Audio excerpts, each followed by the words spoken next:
मुल्क के सनती रोजगार में 40% और बरामदात में 60% हिस्सा डालने वाली टेक्सटाइल इंडस्ट्री इस वक्त तबाही के दहाने पर खड़ी है। टेक्सटाइल फैक्ट्रियां और लूम्स बंद हैं, हजारों मजदूरों की छांटी जारी है।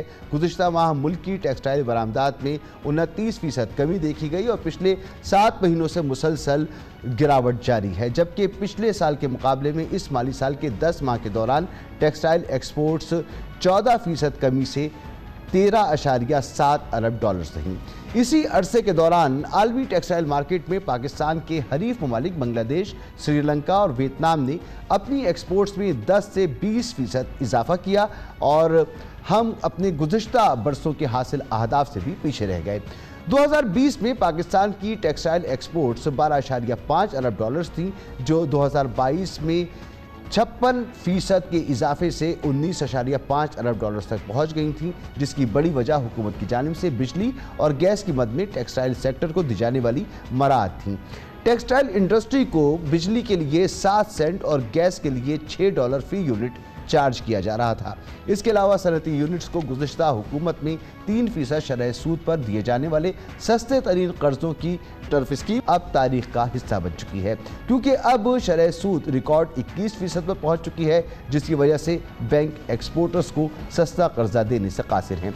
गुज़िश्ता साल अक्टूबर में वज़ीर ख़जाना इसहाक डार ने टेक्सटाइल समेत 5 बरामदी शोबों के लिए तकरीबन 100 अरब रुपए सालाना सब्सिडी का ऐलान किया था, जिसके तहत बिजली 20 रुपए फी यूनिट और गैस $9 फी यूनिट कर दी गई थी। लेकिन IMF को एतमाद में लिए बगैर किया गया यह ऐलान हुकूमत को वापस लेना पड़ा। अब हुकूमत ने यह सब्सिडी ख़त्म कर दी है और टेक्सटाइल सेक्टर को बिजली बिलों की अदायगी फ़ी यूनिट 40 रुपये और गैस फ़ी यूनिट $13 के हिसाब से करनी होगी, जिससे पैदावारी लागत में इजाफा हो जाएगा और हमारे एक्सपोर्टर्स खित्ते के दूसरे ममालिक से मुकाबला नहीं कर सकेंगे। हुकूमत 9 जून को बजट पेश करने जा रही है। पाकिस्तान इस वक्त भी IMF प्रोग्राम में है, जो जून तक जारी रहेगा।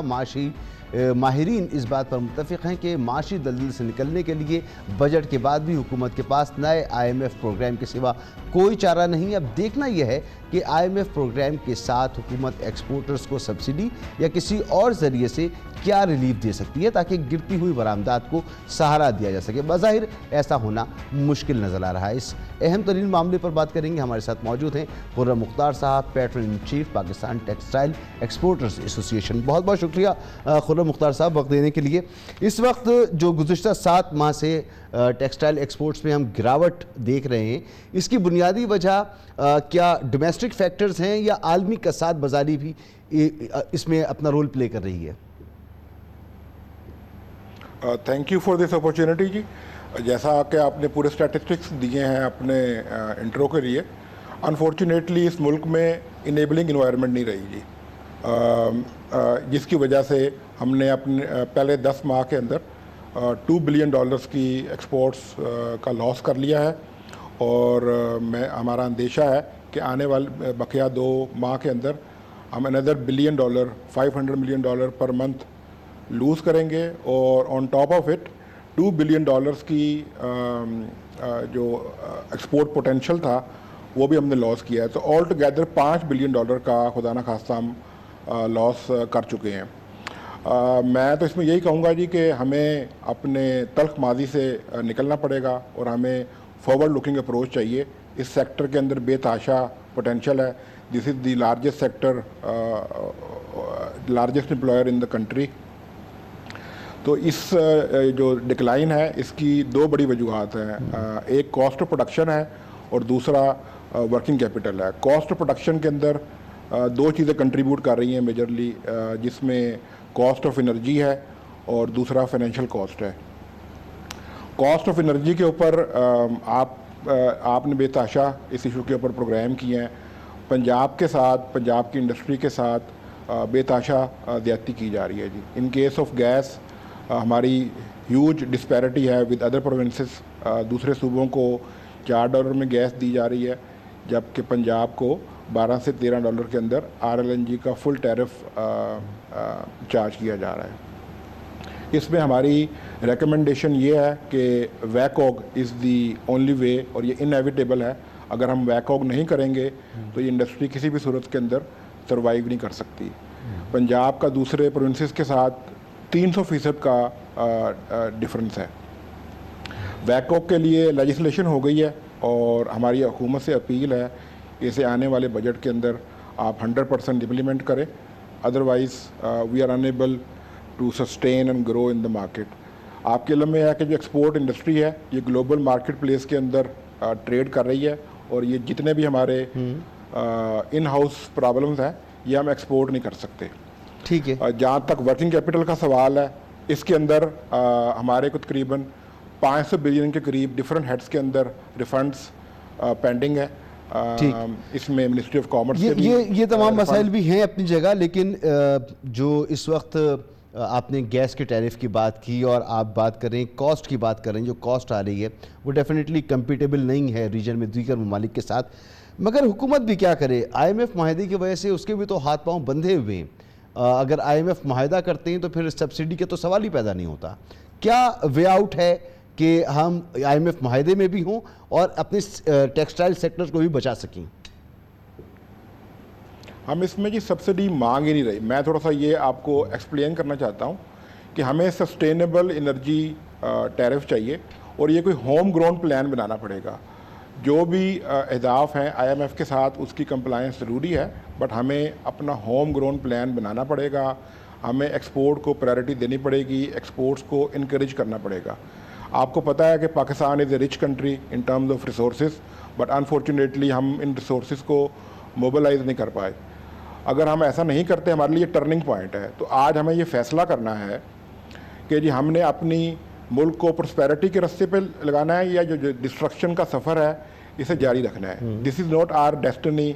हम ये डिज़र्व नहीं करते जहाँ पे आज ये मुल्क पहुँच चुका है। तो हमें ये मुश्किल फैसले करने पड़ेंगे। अगर मैं बात करूँ और अपनी इसहाक डार साहब से जो बातचीत हुई और इसहाक डार साहब ने 100 अरब की सब्सिडी का ऐलान किया था, तो आप कह रहे हैं सब्सिडी की ज़रूरत नहीं है। तो उनको बताया आपने कि कौन से ऐसे इक़दाम हुकूमत कर ले कि उसे सब्सिडी भी ना देनी पड़े और ये हमारा एक्सपोर्ट सेक्टर ख़ासतौर पर टेक्सटाइल जो है ये बच भी जाए बल्कि मुल्क को फ़ायदा दे? जी मैं इसी तरफ आ रहा था कि हमने जो रेकमेंड किया है या उनसे हम्बल सबमिशन है हमारी कि आप कॉस्ट ऑफ सर्विस स्टडी करवाएं। कॉस्ट ऑफ सर्विस स्टडी के मुताबिक जो भी टैरिफ बनता है वो आप हमें चार्ज कर लें। हमें खुदारा नेक्स्ट 5 ईयर्स के लिए एक कंक्रीट प्लान दे दें ताकि हम प्लानिंग कर सकें और अपने एक्सपोर्ट्स को 15 to 20% तक ग्रो कर सकें। मैं आपके सामने 2 सिनेरियोस पेश करूंगा। एक सिनेरियो तो ये है कि अगर हम ये जो मुश्किल रिफॉर्म्स हैं जो कि हमें इवेंचुअली करनी ही करनी है, अगर आप हमें आज हम ये रिफॉर्म तो नहीं करते तो फिर हम खुदा ना खास्ता $2 बिलियन की मज़ीद डिक्लाइन कर देंगे। और दूसरी तरफ मैं आपको ये एश्योरेंस देता हूँ कि आप ये रिफॉर्म्स जो कि नागज़ीर हैं अगर आप ये करते हैं तो हम आपको $5 बिलियन की इंक्रीज़ देंगे। $3 बिलियन जो एक्सपोर्ट सेल की हैं हमने लूज़ की हैं इस साल, ये भी वापस लेके आएंगे और $2 बिलियन की मज़ीद ग्रोथ लेके आएंगे। इसमें जैसे ये बिजली के टैरिफ की आपने बात की है, इसमें पंजाब की डिस्कोस को अगर आप दूसरे प्रोविंसेस की डिस्कोस से कंपेयर करें तो हमारी परफॉर्मेंस बेतहाशा बेहतर है। तो ये क्या वजह है कि जो दूसरे प्रोविंसेस की जो डिस्कोस की पुअर परफॉर्मेंस है उसकी कॉस्ट पंजाब पे करे। इसी तरह से गैस के अंदर जो हमारा थंब रूल है कि जो रिकवरी है और जो लॉसेस हैं ये जब टैरिफ डिटर्मिनेशन हम करते हैं तो इसमें जो मेजर एलिमेंट है टैरिफ डिटर्मिनेशन का वो रिकवरी है और लॉसेस हैं। तो हमारी पॉइंट टू पॉइंट सप्लाई है और इसके अंदर जो हमारे लॉसेस हैं वो ना होने के बराबर हैं और 100% रिकवरी है इस सेक्टर से। तो हमें ये आज 21वीं सदी में आना पड़ेगा, स्टोन एज से निकलना पड़ेगा ताकि हम एक सस्टेनेबल ग्रोथ पाथ पे अपनी एक्सपोर्ट इंडस्ट्री को डाल सकें। This is the only sector जो मिलियंस एंड मिलियंस ग्रेजुएट्स निकल रहे हैं और हमारी इतनी ह्यूज पॉपुलेशन है, जॉब क्रिएशन इसमें हो सकती है। बिल्कुल दुरुस्त फरमा रहे हैं खुर्रम मुख्तार साहब, बहुत बहुत शुक्रिया आपका। Patron in chief Pakistan textile exporters association सिर्फ पंजाब के ही एक्सपोर्टर्स नहीं बल्कि पूरे पाकिस्तान में, कराची में भी और दीगर जगह भी सभी का एक जैसा हाल है और एक ही मुतालबा है कि सस्टेनेबल पॉलिसी हमें चाहिए अगले 5 साल, 10 साल, 15 साल के